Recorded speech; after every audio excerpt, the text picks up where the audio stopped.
Contemplad el abismo, no el de la desesperación humana, sino el forjado por la justicia inmutable de Dios. Olvidad las caricaturas populares. El infierno, según la visión que ha marcado siglos de pensamiento teológico y artístico, es una estructura de pavorosa perfección, un espejo oscuro de la voluntad divina.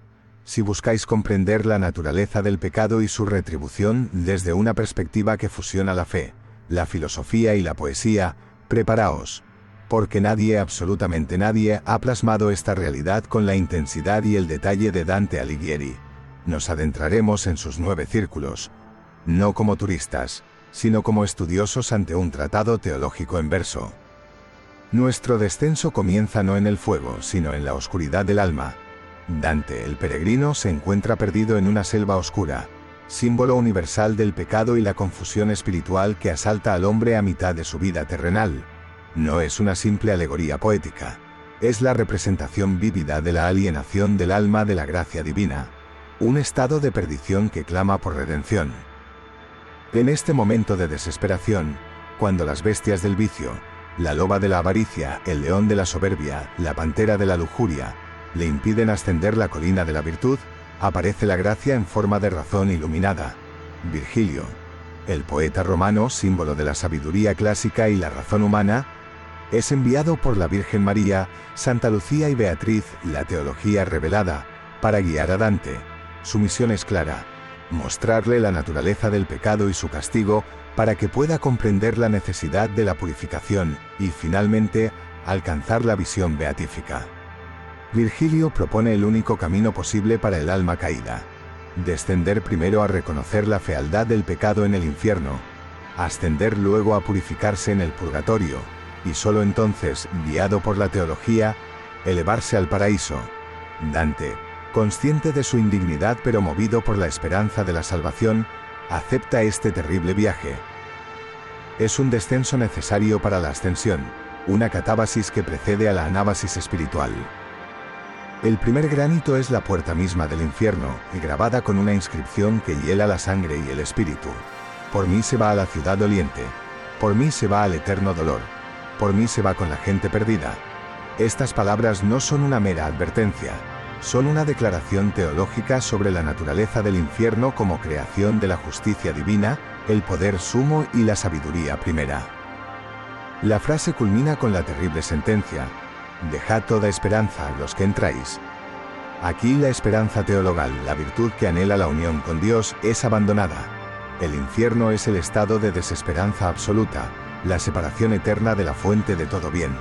Para el estudioso, esta puerta no es solo un portal físico, sino el símbolo del punto de no retorno para el alma que ha elegido el pecado mortal y ha rechazado la gracia hasta el final. Antes de cruzar, nos encontramos en el anteinfierno, el vestíbulo de los inútiles, de aquellos que en vida no fueron dignos ni del cielo ni del infierno. Son las almas pusilánimes, los indiferentes, los que nunca tomaron partido en la gran batalla entre el bien y el mal. Su castigo es correr eternamente tras una bandera sin insignia, picados por avispas y moscones, mientras gusanos chupan su sangre. ¿Por qué este castigo para la indiferencia?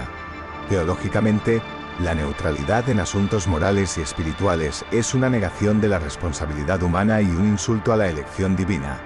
No haber elegido a Dios es, en esencia, haber elegido no estar con Él. Son rechazados incluso por el infierno, pues su existencia fue tan insignificante que ni siquiera merecen la compañía de los condenados. Es un castigo de anonimato y tormento perpetuo, reflejo de su vida sin propósito ni compromiso.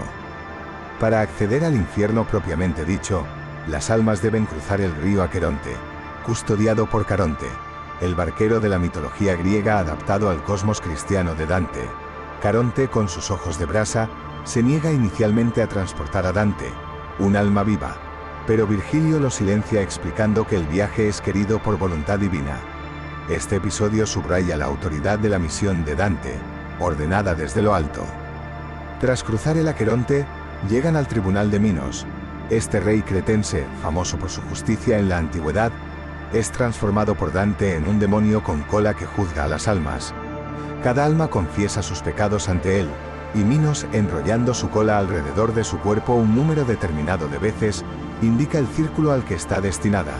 Es una representación poética del juicio particular, donde cada alma es asignada a su lugar de castigo según la gravedad de sus transgresiones. La justicia divina es implacable y precisa. El infierno de Dante está estructurado en círculos concéntricos que descienden hacia el centro de la tierra, donde reside Lucifer.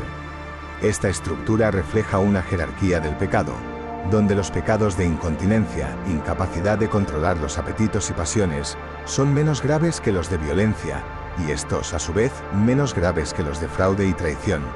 Los primeros círculos albergan a quienes pecaron por debilidad, no por malicia deliberada. Aquí residen las almas de los no bautizados y los paganos virtuosos que vivieron antes de Cristo o sin conocer la fe verdadera. Figuras como Homero, Horacio, Ovidio, Lucano y filósofos como Sócrates, Platón y Aristóteles no sufren tormentos físicos, pero su castigo es la pena sin tormento, la eterna falta de esperanza de ver a Dios. Desde una perspectiva teológica, este círculo aborda la difícil cuestión de la salvación fuera de la Iglesia y antes de la encarnación. Dante, siguiendo la doctrina de su tiempo, no puede concederles la visión beatífica, pero reconoce su virtud y los sitúa en un lugar de relativa calma, separados de los condenados por pecado activo. Es un lugar de anhelo perpetuo, un recordatorio de que la plenitud del ser solo se encuentra en la unión con lo divino. Aquí son castigados aquellos cuya razón fue subyugada por la pasión carnal, almas como Semíramis, Dido, Cleopatra, Helena, París, Tristán y los trágicos amantes Francesca da Rimini y Paolo Malatesta. Son arrastrados sin descanso por un huracán infernal, símbolo de la pasión que los dominó en vida y que ahora los atormenta eternamente. El contrapaso es claro. Así como en vida fueron llevados por el viento de sus deseos incontrolados, ahora son arrastrados por un viento que nunca cesa. Su tormento es la imposibilidad de encontrar reposo o consumar su deseo, un eco eterno de la inquietud de la pasión desordenada.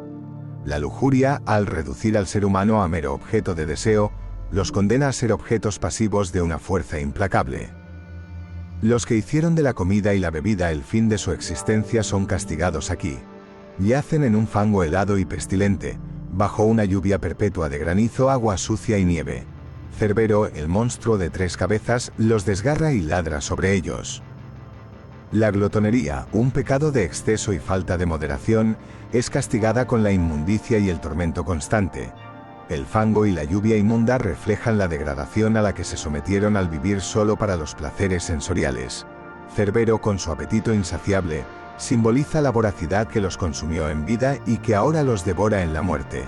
No hay saciedad, solo asco y dolor. Este círculo alberga a 2 grupos opuestos, pero igualmente pecaminosos en su relación con las riquezas: los avaros, que acumularon sin medida, y los pródigos, que derrocharon sin control. Están condenados a empujar enormes pesos con el pecho, chocando entre sí y gritándose reproches eternamente. Ambos grupos pecaron por falta de moderación en el uso de los bienes materiales, un desorden en el amor por las cosas creadas que debería dirigirse a Dios. Su castigo es un ciclo interminable de esfuerzo fútil y conflicto mutuo, reflejo de la vanidad de su afán por la riqueza, ya sea acumulándola o disipándola, y la discordia que generaron en la sociedad. El peso que empujan simboliza la carga de sus riquezas mal usadas. En las aguas turbias y fangosas de la laguna Estigia se castigan 2 formas de ira. En la superficie, los irascibles se golpean y desgarran mutuamente en su furia descontrolada.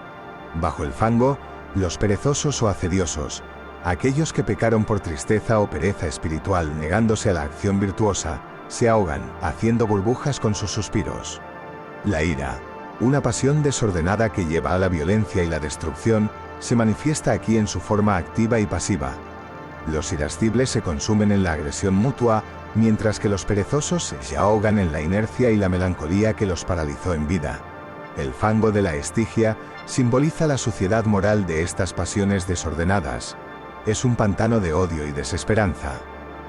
Tras cruzar la Estigia, Dante y Virgilio llegan a las murallas de la ciudad de Dite, que marca la división entre los pecados de incontinencia y los pecados de malicia, violencia, fraude y traición.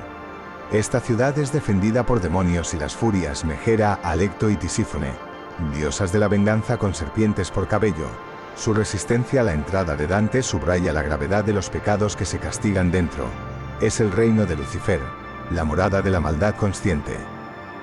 Las furias, con sus gritos y amenazas, intentan aterrorizar a Dante, incluso invocando a Medusa para petrificarlo. Virgilio debe proteger a Dante y esperar la intervención divina. Un mensajero celestial, un ángel, desciende con paso firme, dispersa a los demonios con un toque de su vara y abre la puerta de Dite. Esta intervención divina es crucial. Muestra que el viaje de Dante está bajo la protección de Dios y que ni siquiera las fuerzas del mal pueden impedir el cumplimiento de su voluntad. Dentro de Dite el primer círculo es para los herejes, aquellos que negaron la inmortalidad del alma y la vida después de la muerte. Yacen en sepulcros ardientes con las tapas levantadas, esperando el juicio final, cuando sus tumbas serán selladas para siempre. Figuras como Epicuro y Farinata de Giuberti se encuentran aquí. El contrapaso es directo y terrible. Aquellos que negaron la vida eterna son condenados a una muerte eterna en el fuego. Sus tumbas ardientes son el cumplimiento literal de la realidad que rechazaron. El hecho de que las tapas estén levantadas hasta el juicio final sugiere que su tormento se intensificará aún más después de la resurrección de la carne, cuando alma y cuerpo se reúnan para sufrir juntos. Es un castigo que subraya la importancia teológica de la creencia en la vida eterna y la resurrección. El séptimo círculo está dedicado a los violentos, aquellos que usaron la fuerza para dañar a otros, a sí mismos o a la divinidad. Este círculo se divide en 3 recintos, reflejando las diferentes esferas contra las que se puede ejercer la violencia. La entrada está custodiada por el Minotauro, símbolo de la violencia bestial y descontrolada.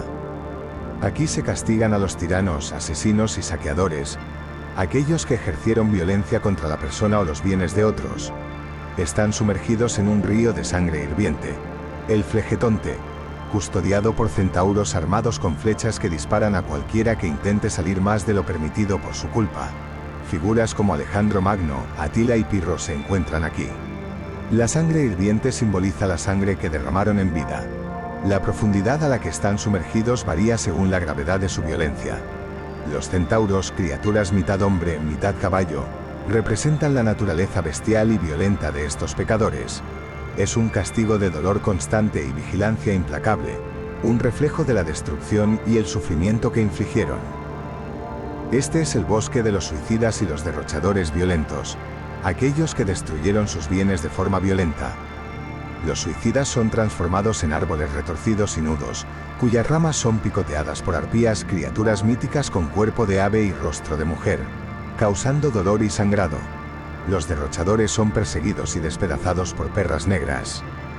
El suicidio, considerado un acto de violencia contra el don de la vida otorgado por Dios, es castigado con la negación de la forma humana.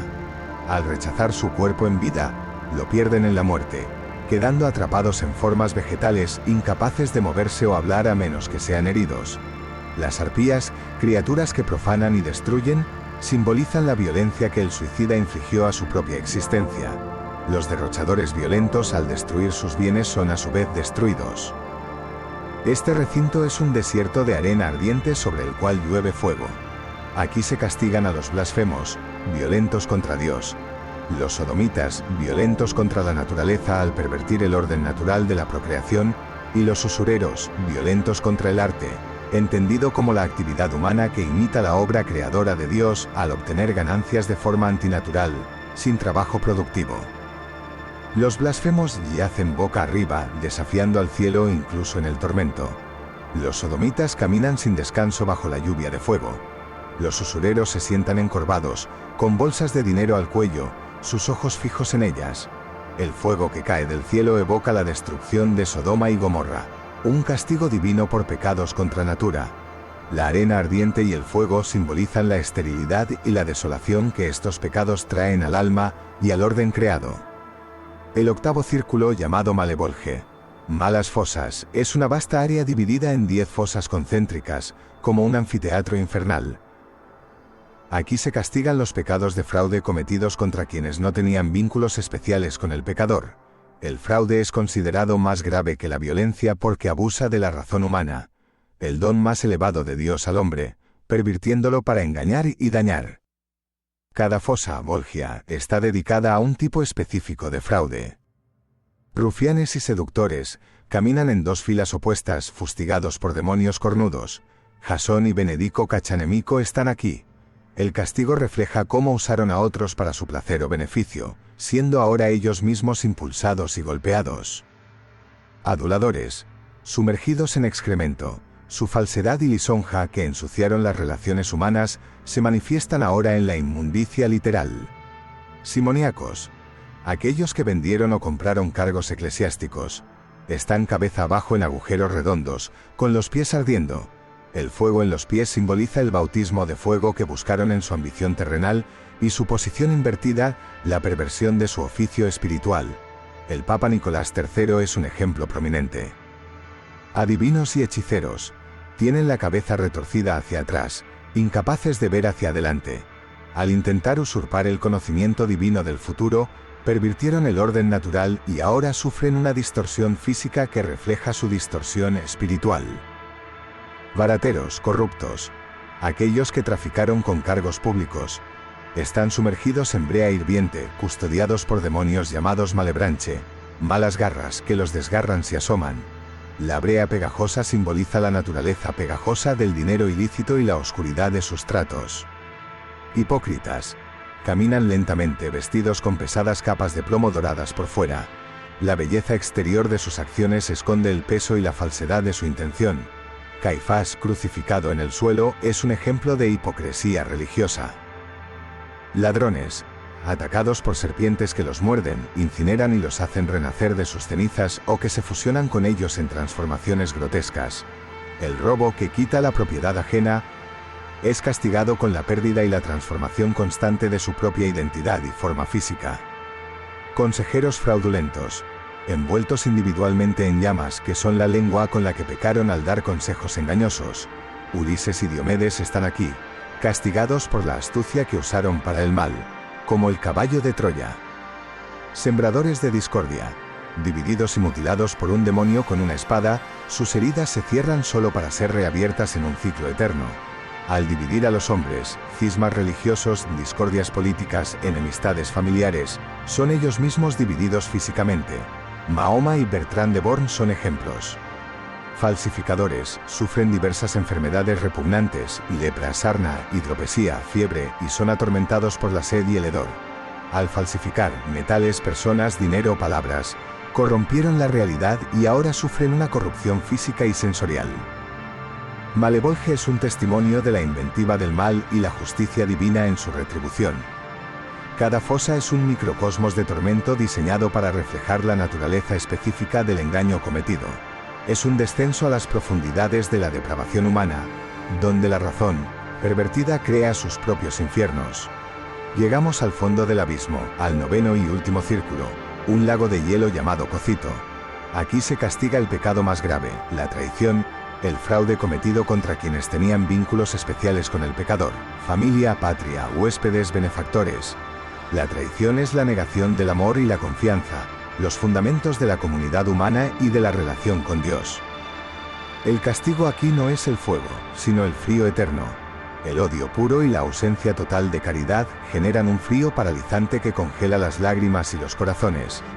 Las almas están inmersas en el hielo en diferentes grados, según la gravedad de su traición. El círculo se divide en 4 zonas. Caína, para los traidores a sus parientes como Caín a Abel, están congelados hasta el cuello con la cabeza inclinada.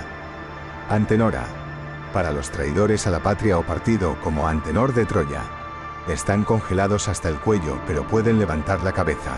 El conde Ugolino que devoró a sus hijos es un alma destacada aquí.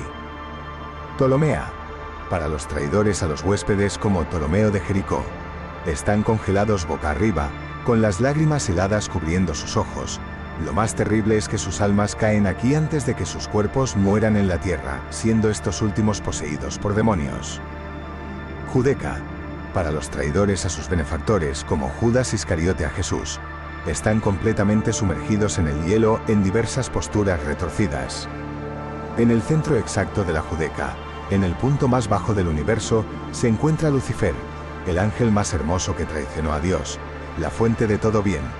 Es un monstruo de 3 caras, roja, amarilla y negra, quizás simbolizando el odio, la impotencia y la ignorancia o las razas humanas que intentó corromper, con enormes alas de murciélago que generan el viento helado que congela Cocito. En cada una de sus 3 bocas, Lucifer mastica eternamente a los 3 traidores más grandes de la historia según Dante: Judas Iscariote, traidor de Cristo, el benefactor divino, y Bruto y Casio, traidores de Julio César, el benefactor del Imperio Romano, que Dante veía como la institución terrenal querida por Dios para la paz y el orden.